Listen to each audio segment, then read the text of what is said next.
wadaadka ceeb ma leeyahay dabeecad xumaado labo xaqadaad weynaado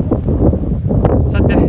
xaqiil banaysto wuxuu yiri ushan hal la joojiyo hal banta Soomaalida waxa ay ka tiri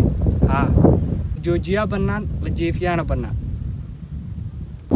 wadaadka ceeb ma leeyahay mase loo yeeli karaa marka loo eego suugaanta Soomaalida waxa ay ka tiri sababtoo ah waxa la yiri wadaad ceebtii waa saddex koo dabeecad xumaado labo xaqadaad weynaado saddex xaqiil banaysto haddaba waxaan eegaynaa xaqiil banaysi wadaad lo lahaa baa hadda ka hor waxa la yiri lo'diisi baa waxay cuntay beer markay cuntay yaa dadkii beerta ay ka cuntay ayaa soo dacwooday kadib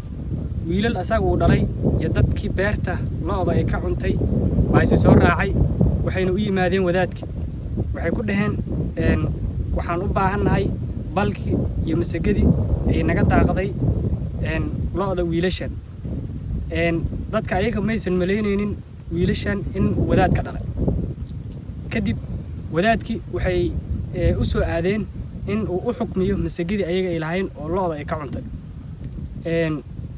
waxay dhaheen lo ayaa waxay naga daaqday masago marka waxaan rabnaa in aad masagadii ay ahayd noo xukmisid oo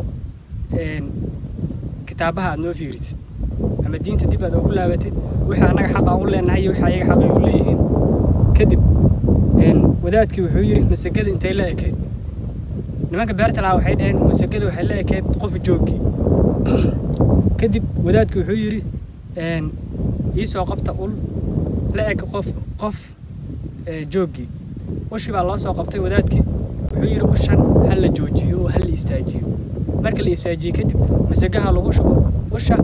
ilaa intii ka buuxsamayso karoorka uu kor ka tagayo kadib baa wiilasha mid ka mid ah baa oday intuu intay wadaadka qanjurufteen waxay ku dhaheen lo'da annaga ayaa iska leh markuu ogaaday lo'du inuu asaga uu leeyahay masagada cuntay baa wuxuu yiri wadaadkii usha la jiifiyana bannaan halkaas waxaa ku imaaday mahmaha la yiraahdo la joojiya bannaan la jiifiyana bannaan haddaba daawade ma aaminsan tahay in wadaadka uu leeyahay ceeb haddii aad aaminsan tahay haddii aan aaminsanaynba commentiga inoogu reeb fikradaada